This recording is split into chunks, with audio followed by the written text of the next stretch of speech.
Bonjour et bienvenue dans Tout le monde veut ça, un podcast créé et animé par deux hypersensibles pour les hypersensibles. Nous, c'est Doris et Louise, deux super amies passionnées par le fonctionnement humain et toutes les deux animées par le besoin profond de se comprendre soi-même et de se trouver enfin. On a longtemps cherché à répondre à cette question récurrente. Comment se construire une vie nourrissante qui nous ressemble quand on est hypersensible dans son monde? On vous embarque dans nos discussions absolument passionnantes. Non mais Louise, t'exagères pas un peu là? Ouais, non, elles sont trop cool nos discussions. Allez, on se réjouit de vous emmener avec nous dans cette aventure et on vous souhaite une belle écoute. Nous sommes nombreux à porter en nous une programmation de non-droit d'exister. Mais qu'est-ce que ça veut dire? Ce non-droit d'exister, c'est avant tout une forme d'interdiction inconsciente d'incarner pleinement qui on est. Et ça se traduit souvent par une impossibilité de réaliser des projets qui réussissent sur le long terme. Procrastination, doute, auto-sabotage, mettre toute son énergie dans les projets des autres ou dans un projet que l'on porte mais qui finalement n'est pas aussi nourrissant qu'on espérait. Autant de formes que peuvent prendre les conséquences de ce non-droit d'exister dans notre vie. Dans l'épisode d'aujourd'hui, on va aller voir ensemble comment on fait pour dépasser ça. Tout d'abord, comment savoir quel est le projet qui nous tient à cœur et qu'on a envie de réaliser. Mais aussi, comment mettre au monde ce projet malgré tous nos doutes, nos peurs et nos changements de direction intérieure.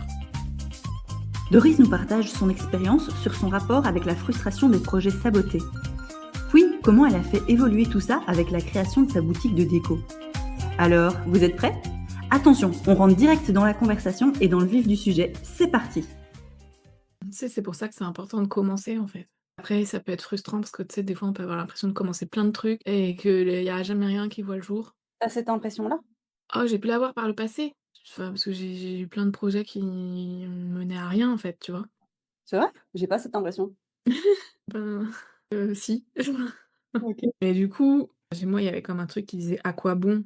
Chaque fois, tu sais, t'as de l'élan, tu commences un truc, et le truc il finit étouffé dans l'œuf, quoi. Enfin, il y a un truc un peu Je connais pas cette expression. ce genre de choses. Mais je crois que je la mixe à moitié, mais en gros, c'est que le truc il meurt avant d'avoir Ah oui, carrément. Ah oui, ok, je vois. eu vraiment, enfin, il connaîtra jamais son heure de gloire, quoi. Tu vois, mais c'était surtout c'était pour des projets perso, projets de vie perso, ou des projets professionnels qui me tenaient à cœur aussi. Ça rejoint le non-droit d'exister.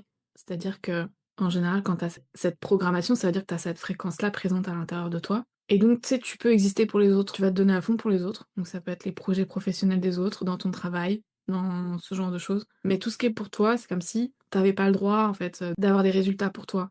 Il y a pas le droit d'avoir une expansion pour toi. T'as pas le droit de construire des trucs pour toi-même et d'en être heureux, tu vois, et de pouvoir jouir de ça. Ça fonctionne pas. Donc, bah, c'est toujours le projet de la tiny house, tu vois. On a construit une tiny house, on a acheté un terrain pour la tiny house. Donc la tiny house, on a vécu dedans 18 mois et après on l'a déconstruite. Donc tu vois, il y a vraiment ce truc de tu crées quelque chose et après toi-même, tu sais, tu le déconstruis, quoi. Il y a quelque chose où ça peut pas fonctionner. Le terrain qu'on avait acheté pour la tiny house, j'ai jamais réussi à le vendre. Enfin, tu vois, c'était parce que je savais pas, je m'accrochais à quelque chose. Et aujourd'hui, il a perdu quasiment toute sa valeur parce qu'il a été déclassé en urbanisme. Je te dis, mais putain, quoi, comment je fais pour m'auto-saboter à ce point, en fait, voilà. Après, il y a eu un autre projet immobilier derrière où c'est pareil, on a acheté une maison, mais finalement, on l'a améliorée et on a fini par la revendre, mais on a perdu de l'argent au passage aussi. Donc, il y avait beaucoup de choses où, à un moment, Enfin, moi, je me disais, tu sais, j'en ai marre d'essayer, quoi. J'en ai marre d'essayer parce que c'est toujours voué à l'échec. Et finalement, bah, ce dont on parlait donc de ma boutique, c'est que je me suis dit, comment je l'ai vécu intérieurement quand j'ai lancé ma boutique, c'est-à-dire qu'il y a un truc à l'intérieur de moi qui s'est dit, là maintenant, c'est plus le moment de réfléchir ou de changer d'avis. T'as posé ce choix de fait de créer cette boutique. Maintenant, tu réfléchis plus et t'y vas. Donc, j'ai fait toutes les étapes. Et il y en a qui m'ont vraiment coûté hyper cher, hein. C'est en mode, j'ai eu envie d'arrêter plein de fois. Il y avait plein de jours où j'avais pas l'énergie, mais il y avait plein de choses à faire dans le montage du projet. J'avais pas l'énergie, bah c'est pas grave, en fait, je m'asseyais devant mon ordi et je faisais ce que j'avais à faire. Je prenais mon téléphone et j'appelais les gens qu'il fallait appeler. Mais en fait, j'y mettais une énergie de dingue parce que je l'avais pas, quoi. Et non seulement je l'avais pas, mais en plus, je me forçais à le faire.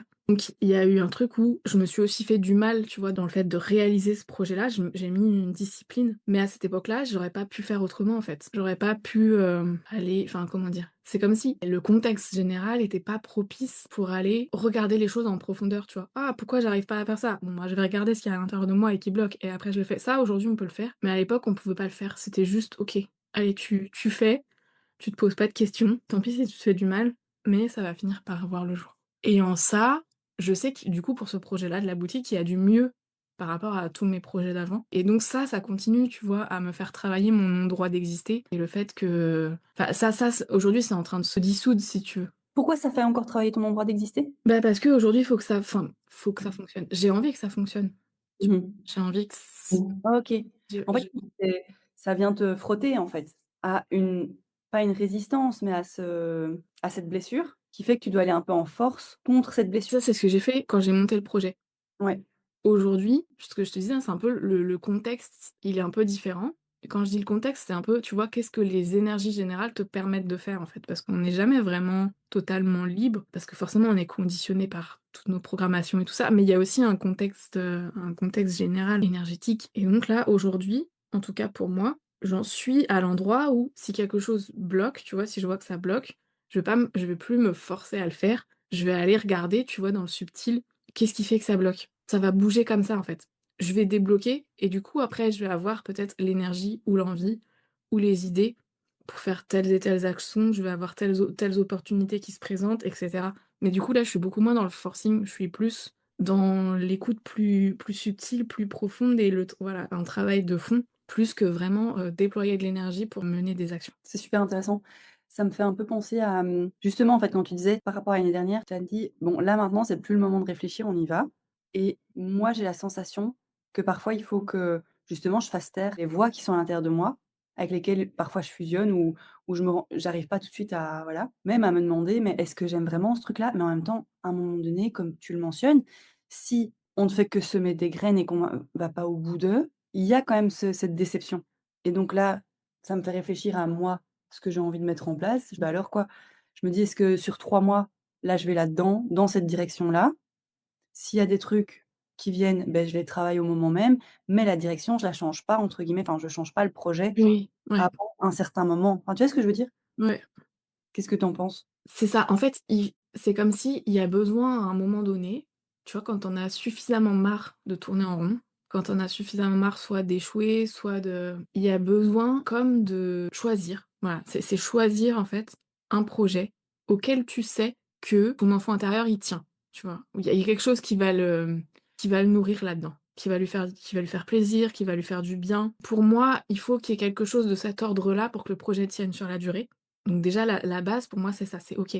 Qu'est-ce qui me donne suffisamment envie, mais tu sais une forme d'envie où faut qu'il y ait de la sensibilité dedans, faut qu'il y ait de l'excitation, faut qu'il y ait de l'envie, faut qu'il y ait de l'enthousiasme. En fait, faut qu'il y ait un espèce de mélange de trucs, de plein de sensations qui te font dire: «OK, là maintenant je me pose avec moi-même».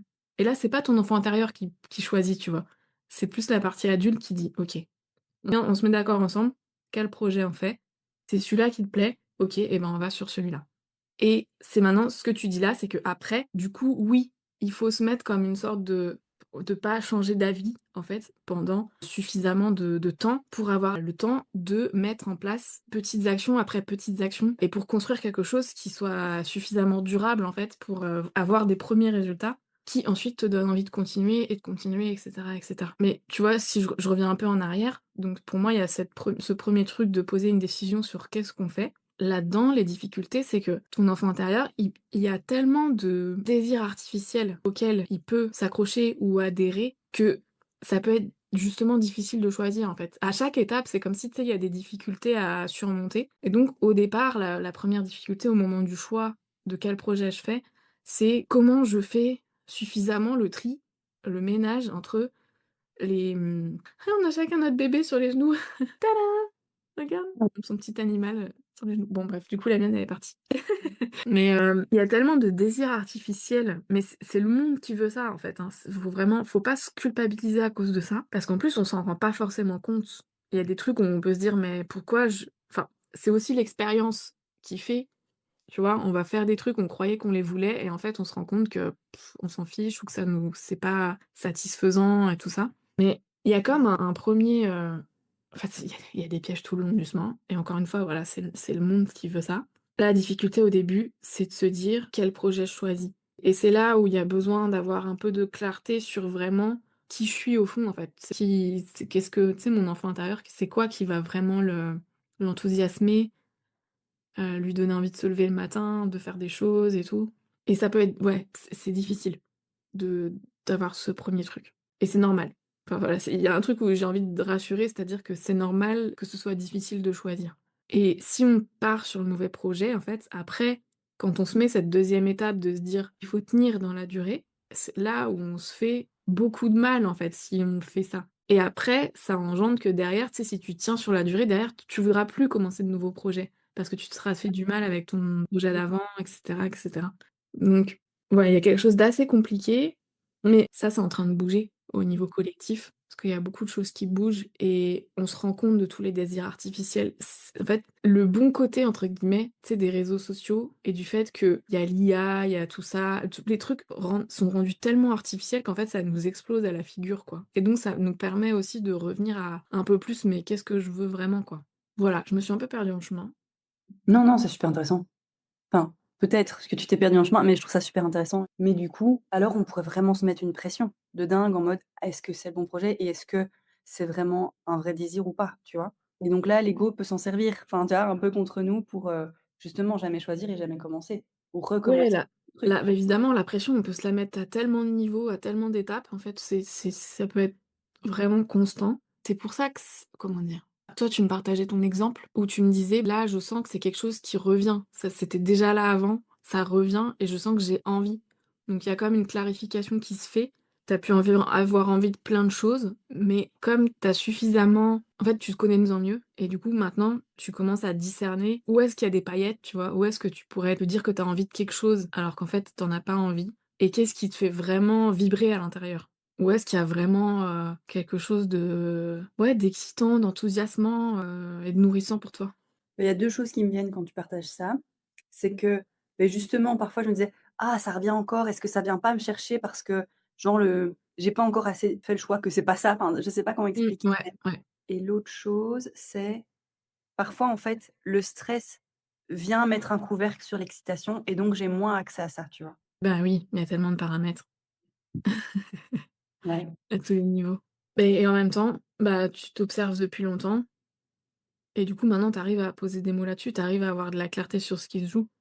Ouais. Sur le fait que le stress, il vient diminuer ton excitation, sur le fait que Il amène du brouillard mental, d'où l'intérêt aussi de pouvoir se poser et d'aller voir à l'intérieur ce qui se joue, quoi. ouais, tiens, ça me donne envie de rebondir sur un truc et un peu, tu sais, la dimension sensible qui est présente avec, l'énergie de l'enfant intérieur à l'intérieur de nous et c'est là que je peux pas connaître, tous les enfants intérieurs donc c'est difficile de parler d'une manière globale et j'ai envie de faire un petit peu une sorte de généralité pour les hypersensibles. Après, c'est évidemment à chacun de voir si ça lui parle ou pas, même si évidemment hypersensible, ça veut tout et rien dire, mais l'idée c'est en fait, moi, comment je définis un peu les hypersensibles, c'est des gens qui ont accès à leur enfant intérieur assez facilement et que cet enfant intérieur, il a une dimension de sensibilité à l'autre, au vivant, tu vois, à la nature, aux animaux. Il y a quelque chose, qui se soucie de l'autre. Moi, c'est un peu comme ça que je définis les personnes hypersensibles ou sensibles ou empathiques ou hyper empathiques ou peu importe comment on les appelle.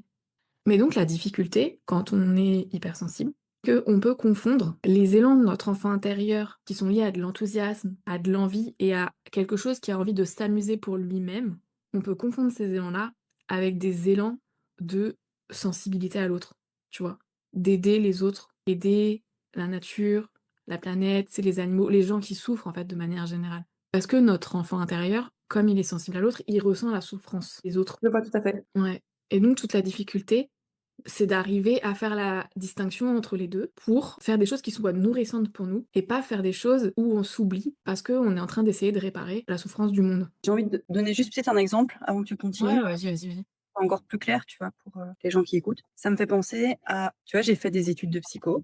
En fait, c'est comme si je m'étais jamais posé la question. C'était évident pour moi de faire ces études. Enfin, tu vois, il y a jamais eu ce truc de avant de les faire, pourquoi je les fais et maintenant je me rends compte que c'était en fait pas pour moi. En fait, Mmh. c'était pas excitant pour moi. Oui, connaître le fonctionnement humain et cetera, c'était nourrissant. Mais après sortir les gens de leur souffrance et cetera, en fait, ça me prenait tellement et c'était pas du tout un excitant, en fait, pour moi. Ouais. Donc je trouve ça intéressant, peut-être comme petit partage, Bah, ouais, c'est exact, ça illustre exactement, ce que je dis, ouais. mais c'est super intéressant parce que ça, on en avait déjà parlé. Enfin, tu m'en avais déjà parlé. Je vois que du coup, bon, OK, j'ai eu la psycho, mais pour d'autres projets, j'ai eu ça. Ouais.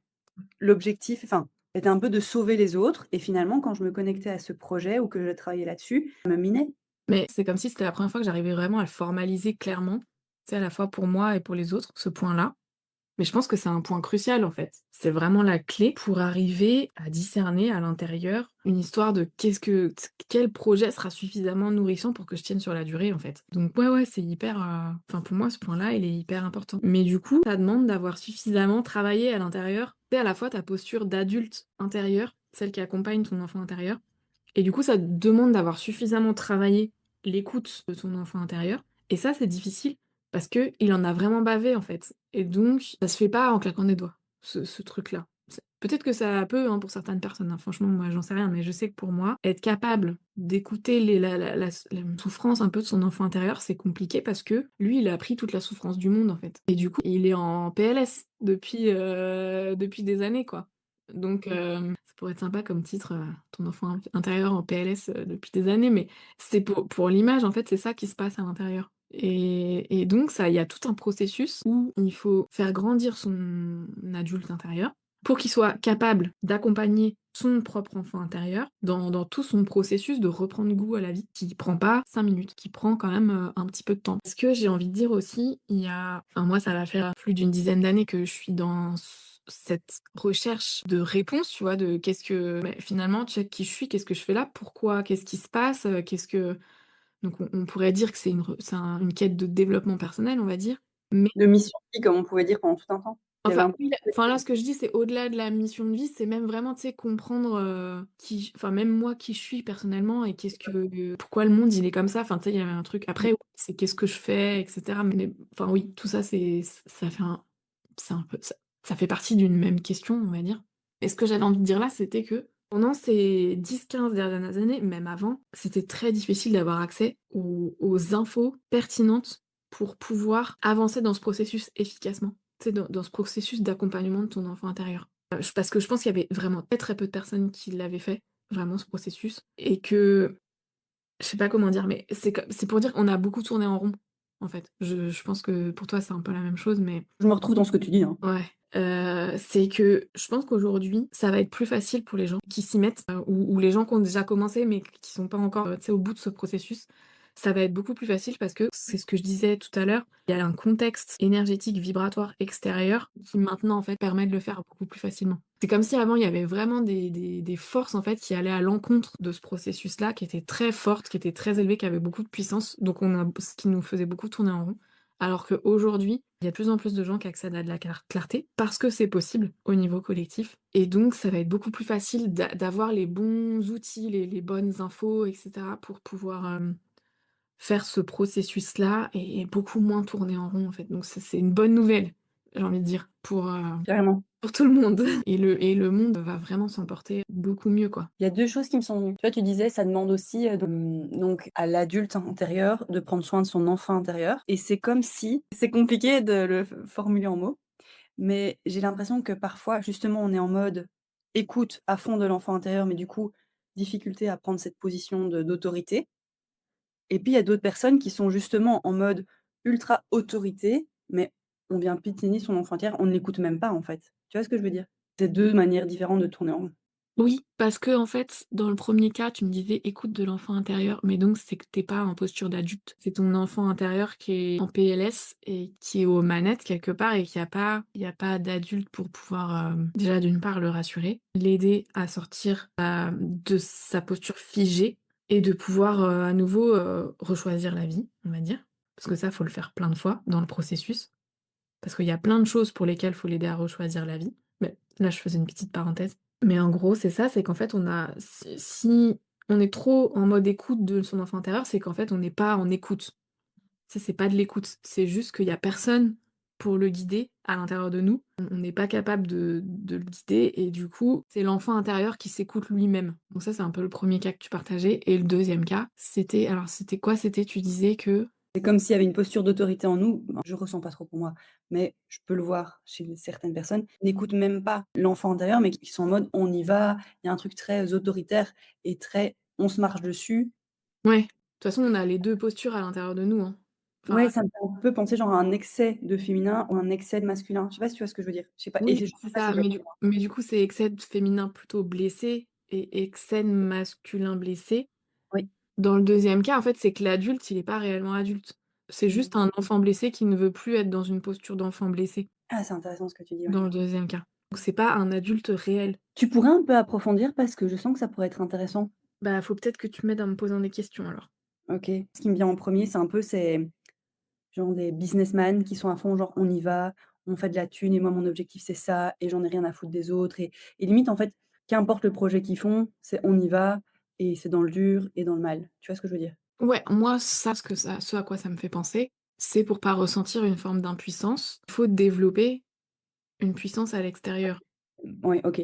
Mais du coup, l'impuissance, ça, c'est vraiment un sentiment que peut ressentir l'enfant qui n'est pas compris, qui n'est pas écouté, qui n'est pas entendu, qui n'est pas considéré dans ce qu'il est dans sa nature et cetera. Enfin, c'est quelque chose qu'on a beaucoup, enfin l'impuissance, c'est quelque chose que dans une sensation ou un état dans lequel on a pu beaucoup baigner en étant très, très petit et probablement qu'on porte aussi de manière, tu sais, on porte celle de nos parents, de nos grands-parents, enfin il y a un truc par Mmh mh. rapport à ça et après tu sais, il y a 2 sortes de mécanismes dans cet exemple pour ne pas enfin comment dire?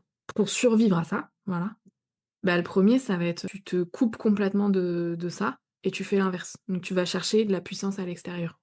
Donc ça peut pas passer par de l'argent, une forme de pouvoir aussi sur les autres, enfin il y a tout ça c'est à l'extérieur.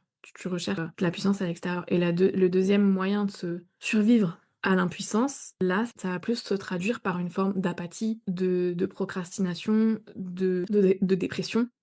Ouais. Voilà, en fait, c'est juste que ton impuissance, en fait, elle a pris tellement de place que tu ne sais plus comment agir quoi ou comment créer et il y a quelque chose, Ouais, oui. d'ordre là qui s'installe. Tu parlais de l'impuissance et justement, en fait, je me disais, beh, en fait, cette impuissance, elle peut prendre plein de formes différentes. Pas que pour, les personnes qui le matérialisent, dans la matière avec, cette recherche de pouvoir extérieur, tu vois? En fait, c'est que dans le deuxième cas, tu vas pas te couper de ton impuissance. Dans le deuxième cas, elle va prendre beaucoup de place et donc, tu sais, la vie, ça va être compliqué, construire quelque chose, ça va être compliqué, Il y heu, aurait une position de victime, enfin, il y a une potentielle position de victime qui se met en place. bah, ça peut, Ça me fait penser à ça. parce que aussi, il y a ce truc de l'autre position. En fait, dans l'autre position, tu as du pouvoir sur l'autre et du pouvoir, généralement, abusif, en fait. C'est pour ça que les gens hypersensibles, ils vont peut-être plutôt se trouver dans la deuxième catégorie, donc de Ah, c'est l'empathie. intéressant, ouais. Mmh mh. L'apathie, de la procrastination, parce qu'ils veulent pas faire souffrir l'autre. Parce que s'ils savent que s'ils font souffrir l'autre, ils se font souffrir eux-mêmes parce qu'ils ressentent la souffrance de l'autre, en fait. J'adore, c'est super intéressant. Cool, tant mieux. J'ai la sensation que l'enfant intérieur, c'est quelque chose qu'on a déjà beaucoup abordé, enfin, pas nous, mais que c'est une notion plutôt connue. Mais que l'adulte intérieur peut être une notion dont on a moins entendu parler. Je suis au clair avec, mais je me dis que les gens qui nous écoutent le sont peut-être un moins ou pas, ou peut-être qu'ils se demandent un peu ce que c'est, cette histoire d'adulte intérieur. Ouais, OK. Oui, je comprends Pourquoi il est là, comment on l'utilise, enfin, tu vois? ouais, Voilà. je comprends qu'il peut y avoir pas mal de confusion, en fait, parce que déjà, on sait pas vraiment ce que c'est être adulte. Donc, l'adulte intérieur, on pourrait se dire: «Ah bah, c'est celui qui fait ce qu'il faut, qui fait ce qu'il y a à faire pour gérer, la survie, qui va travailler, qui est autoritaire ou ça», mais c'est pas ça. En fait, j'ai pris ce mot d'adulte intérieur, c'est pour que ça soit un peu passe-partout le concept. Enfin, c'est pour que ça puisse, parler un peu à tout le monde. Mais parce que pour moi, c'est juste que si ça parle pas vraiment aujourd'hui, c'est parce qu'on sait pas ça revient à ça, c'est parce qu'on sait pas ce que c'est être adulte.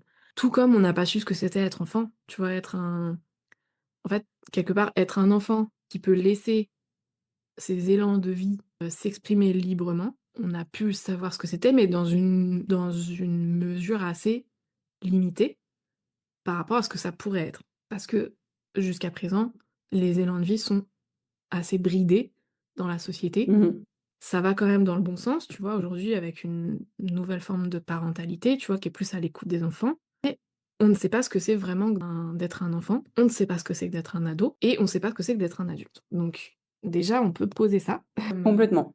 un peu comme postulat de base. Mais donc moi, quand je Oui, parle d'adulte intérieur, pour moi, l'adulte, en fait, c'est celui qui est en lien avec l'intelligence du vivant, qui est en lien avec la conscience, en fait. L'adulte, c'est celui qui a compris, en fait, les principes de la vie, du vivant, et qui est capable de se les appliquer pour lui-même et du coup pour les autres. Mais donc ça demande, bah, c'est le processus dont on parlait tout à l'heure, de, comment dire, je sais plus exactement ce que j'ai dit tout à l'heure, mais on a un processus à faire en tant qu'humain pour se trouver quelque part. Et en fait, se trouver, c'est faire émerger sa conscience, son essence dans son corps, en fait, dans ses cellules.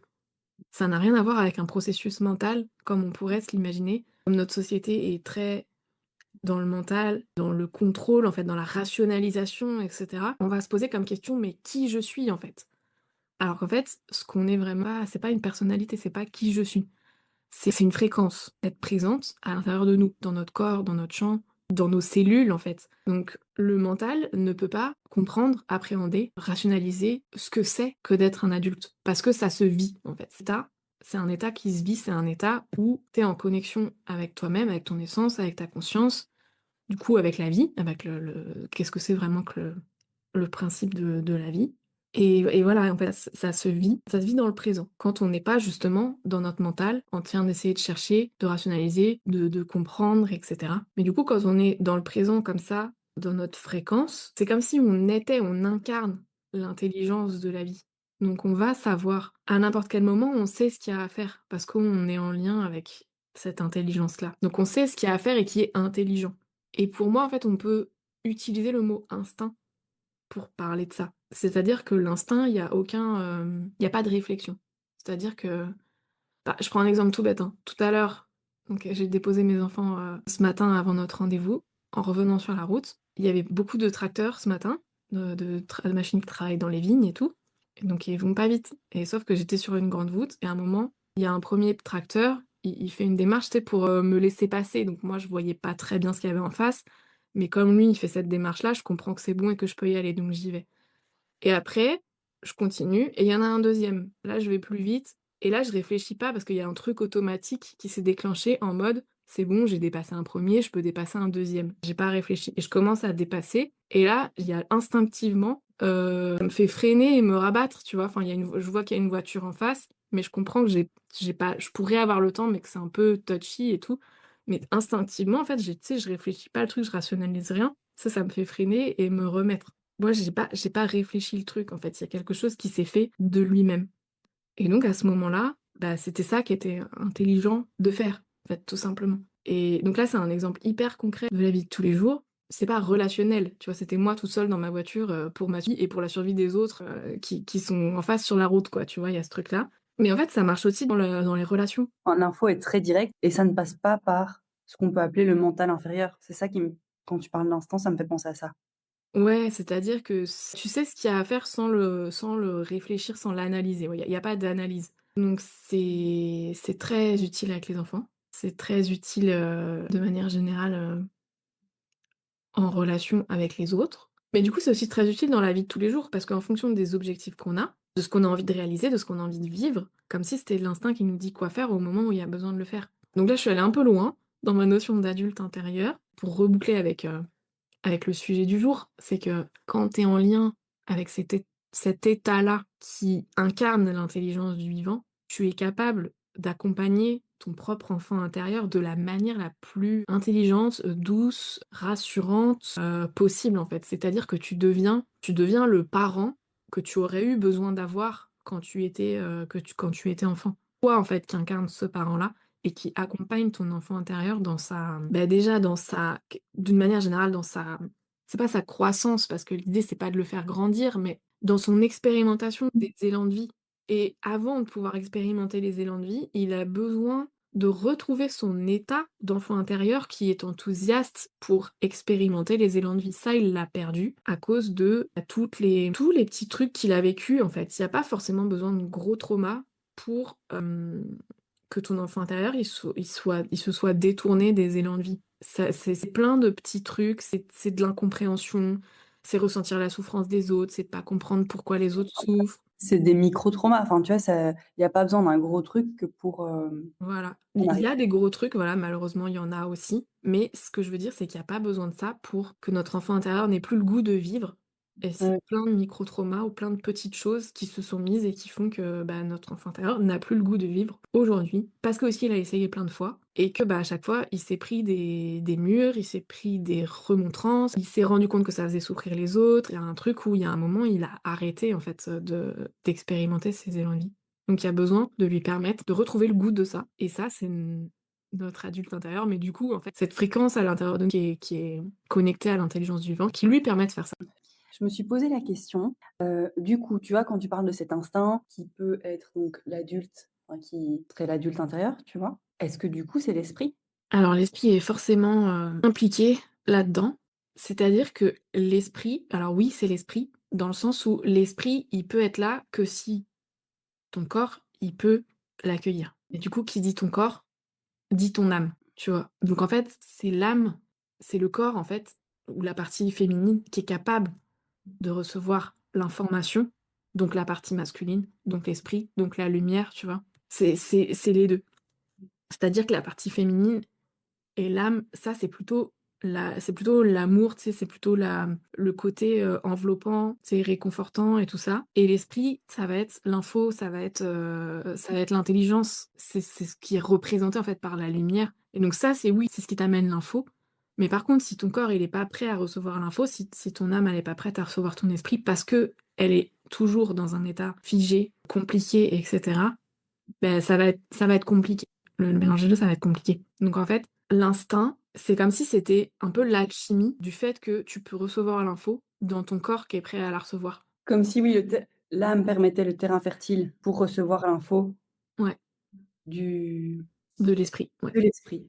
C'est comme ça que je vais pas dire que je le comprends parce que c'est pas mental, tu vois? Enfin, c'est un peu mental, mais c'est comme ça que je l'appréhende, quoi. Enfin, je sais pas trop comment dire. Que je le comprends dans le corps, en tout cas. Enfin, Ouais. dans les faits et dans le quotidien. Mais c'est cool ta question, enfin, c'est intéressant. Ouais, je pense que là, j'ai été claire dans ce que j'ai dit. Bon, on est pas mal pour aujourd'hui. Ouais, c'était assez dense, l'adulte intérieur. Enfin, tu vois, théoriquement parlant, je pense. OK. Je me demande si on va pas en perdre un ou 2, tu vois? Bah, de toute façon, ça viendra à la fin, c'est pas grave. Ouais, ouais. C'est quoi que tu as trouvé dense, toi? À un moment donné, je me suis dit: «Ah, ça devient un peu théorique» et j'ai l'impression que les gens qui sont pas familiers avec ça pourraient Mmh. tomber dans un mental de: «Je veux comprendre» et cetera. Ah oui, c'est pas grave, en fait. L'important, c'est que s'ils se disent: «Là, il y a une piste pour moi», Ouais, ouais, même si ouais. je la comprends pas, en fait. C'est ça qui est important. Moi, je sens qu'on a fait le tour, un peu, Ouais. de la question du jour. On a abordé pas mal de choses. C'était assez riche et en même temps, c'était suffisamment orienté autour, tu sais, du sujet un peu de l'enfant intérieur et on est parti quand même des choix de vie, tu vois? Des choix Ah oui. professionnels, des choix de projet et on est allé jusque-là. Et donc on est parti de quelque chose d'assez concret et on a pu vraiment aller loin, là-dedans donc enfin, je trouve ça super intéressant. Par contre, ça peut susciter des questions, des interrogations chez les auditeurs et donc si tu sais, il y a moyen de mettre les questions en commentaire ou les interrogations, enfin voilà, parce que nous, ça va nous donner des pistes pour creuser certains sujets. Donc voilà, cette proposition-là, pour moi, de mettre des questions ou des points qu'il y a besoin de creuser en commentaire, ça peut être pas mal pour clôturer notre discussion du jour. Merci de nous avoir écoutés. On espère que l'épisode vous a plu. N'hésitez pas à vous abonner et à la semaine prochaine ou à très vite pour un prochain épisode.